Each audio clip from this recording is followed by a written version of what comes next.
আচ্ছা, এটা আমি বাপির জন্য বাংলায় লিখছি। এটা লগ্ন, এটা দ্বিতীয়, এটা তৃতীয়,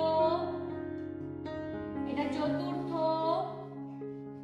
এটা পঞ্চম, এটা ষষ্ঠ, এটা সপ্তম, এটা অষ্টম, এটা নবম, এটা দশম, এটা একাদশ, আর এটা হলো দ্বাদশ। ঠিক আছে, একাদশ আর দ্বাদশ। এরপরে এই যদি লর্ডশিপ ধরি, মীন লগ্ন, মীন লগ্ন, মীন লগ্নের লর্ড কে হবে? লগ্নপতি বৃহস্পতি।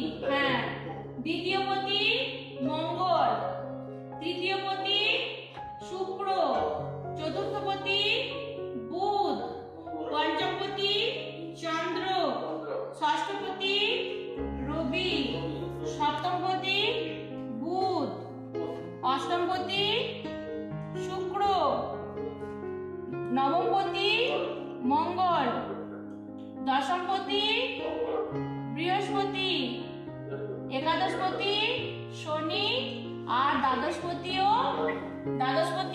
শনি। তাহলে এখানে বৃহস্পতি কি কি হলো? বৃহস্পতি হলো ফার্স্ট লর্ড আর দশম 10th লর্ড। তাহলে দুটোই কি? দুটোই শুভ। তাহলে আমরা বৃহস্পতিকে কি বলবো? শুভ বলবো। তারপরে মঙ্গল, মঙ্গল কি হলো?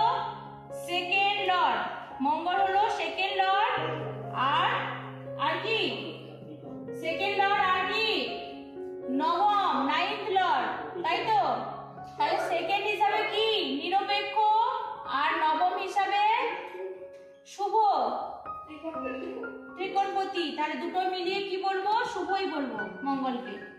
তারপরে শুক্র, মঙ্গলের পর শুক্র, শুক্র কি? থার্ড লর্ড, শুক্র হলো থার্ড লর্ড, আর তার সাথে কি?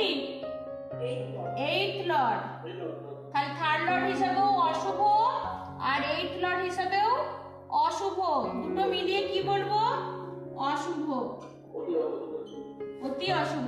ঠিক, অতি অশুভ।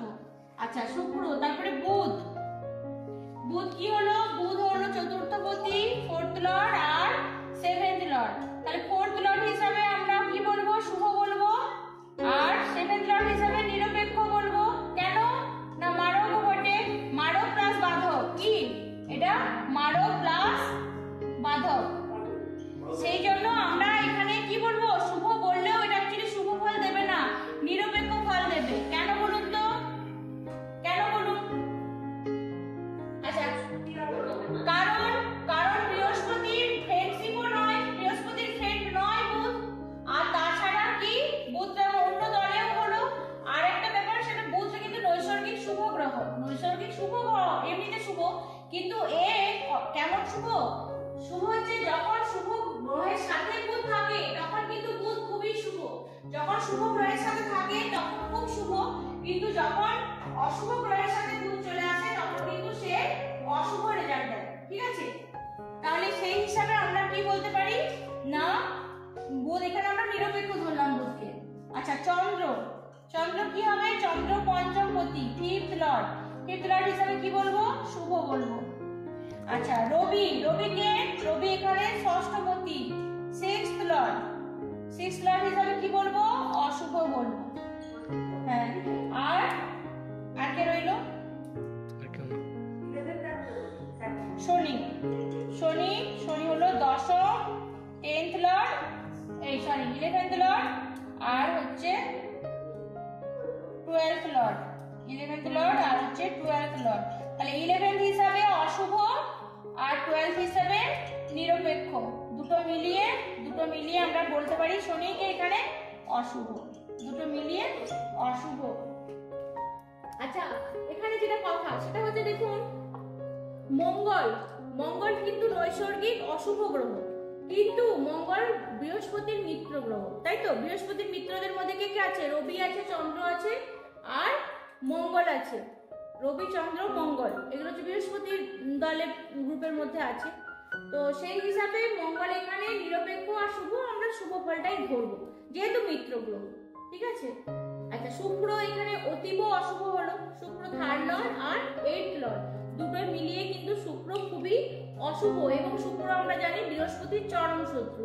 তাহলে সেই হিসাবে, কারণ দুজন, দেখুন আমরা যখন একই ডিপার্টমেন্টে কাজ করি, একই পোস্টের জন্য যখন আমাদের মধ্যে লড়াই থাকে, তাই তো, মানে গোপন লড়াই থাকে, মানে যে কম্পিটিশন থাকে, তখন কিন্তু আমরা কি করি, একে অপরকে কি করি, প্রবলেমে ফেরার চেষ্টা করি, যে যাতে ওকে সরিয়ে দিয়ে আমি উঠতে পারি, আমি যেন শিক্ষা পেতে পারি। তো সেই রকম বৃহস্পতি আর শুক্র যেহেতু একই ক্যাটাগরি, দুজনই গুরু, দুই গুরুর মধ্যে কিন্তু সেই জিনিসটা, সেই কম্পিটিশনটা কিন্তু থাকে, ঠিক আছে। শুক্রকে আমরা এখানে সেই জন্য অশুভই ভাববো, মানে যদিও নৈসর্গিক বেনিফিক একটা প্ল্যানেট, খুবই শুভ একটা প্ল্যানেট, কিন্তু তা সত্ত্বেও সে কিন্তু মীন লগ্নের জন্য অশুভ।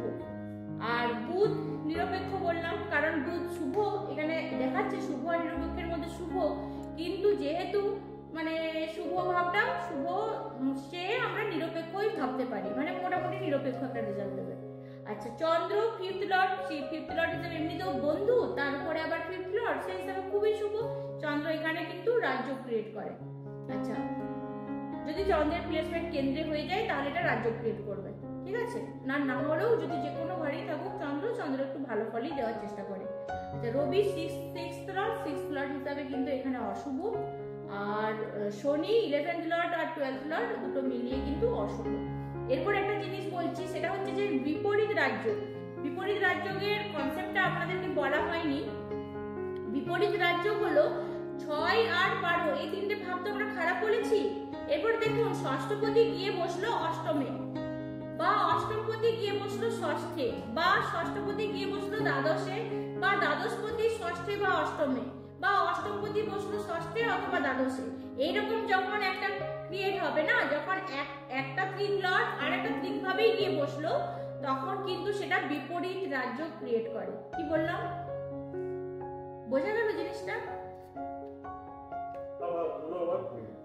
6 8 12 এই তিনটের মধ্যে যখন 6টা 8-এ বা 6টা 12-তে বা 8টা 6-এ, মানে অষ্টমপতি ষষ্ঠে বা অষ্টমপতি দ্বাদশে বা দ্বাদশপতি ষষ্ঠে বা দ্বাদশপতি অষ্টমে, এরকম ভাবে যখন ওই তিনটে ভাবের মধ্যেই যখন ক্রিয়েট মানে গিয়ে বসে, ঠিক আছে। কারণ ষষ্ঠপতি, অষ্টমপতি, দ্বাদশপতি তিনটেই খারাপ, এই তিনটে লর্ডই কি খারাপ, ত্রিক। কিন্তু এরা যখন ওই ঘরগুলোতে গিয়ে বসে, মানে বলে নিজের ঘরেই, নয়তো ও ষষ্ঠ বা মানে ধরুন ষষ্ঠপতি, সে গিয়ে বসলো ষষ্ঠে অথবা অষ্টমে অথবা দ্বাদশে, অষ্টমে বা দ্বাদশে বসলো, বা অষ্টমপতি গিয়ে বসলো ষষ্ঠে বা দ্বাদশে, বা দ্বাদশপতি গিয়ে বসলো ষষ্ঠে বা অষ্টমে। যখন এইভাবে প্লেসমেন্ট হয়ে যাবে না, তখন এটা কিন্তু প্লেসমেন্টের কথা বলছি, এটা লর্ডশিপের নয়, মানে লর্ডশিপ, ওই লর্ড যখন ওইভাবে প্লেসমেন্ট হয়ে যাবে, তখনও কিন্তু একটা বিপরীত রাজ্য ক্রিয়েট করে, ঠিক আছে। তখনও সেটা বিপরীত রাজ্য ক্রিয়েট করে, মানে প্রচুর প্রবলেম দেয়, কিন্তু প্রচুর প্রবলেমের পর প্রচুর গেনও দেয়। মানে ধরুন ষষ্ঠপতি গিয়ে বসেছে অষ্টমে, মানে সে প্রথমে হেলথ ইস্যু, প্রচন্ড হেলথ ইস্যু দিতে পারে, ল লিটিগেশনের প্রবলেম দিতে পারে, ঝুট ঝামেলা প্রচুর দেবে, কিন্তু আলটিমেট গিয়ে কিন্তু তারপরে কিন্তু সে ভালো কিছু দেবে, ঠিক আছে। মানে এইভাবে হবে। অষ্টম দ্বাদশ হয়তো দেখা গেল তার মানে ওটি মানে অপারেশন হচ্ছে, কিছু না কিছু নিয়ে হসপিটালাইজেশন হয়েছে, অষ্টম মানে ছুরি কাচি, শরীরে অপারেশন চলছে, সবকিছু হয়েছে, কিন্তু তারপরেও গিয়ে কিন্তু সে কিন্তু গিয়ে কিছু না কিছু একটা ভালো রেজাল্ট সে কিন্তু পাচ্ছে। হ্যাঁ, সেই জন্য অষ্টম দ্বাদশের ভালো রেজাল্ট অনেক সময় স্পিরিচুয়ালিটি দিকে খুব ভালো গেম দেয় অষ্টম আর দ্বাদশ। তো সেই হিসাবে এগুলোকে তখন আমরা কি বলতে পারি, বিপরীত রাজ্য, ঠিক আছে, বিপরীত রাজ্য ক্রিয়েট করে।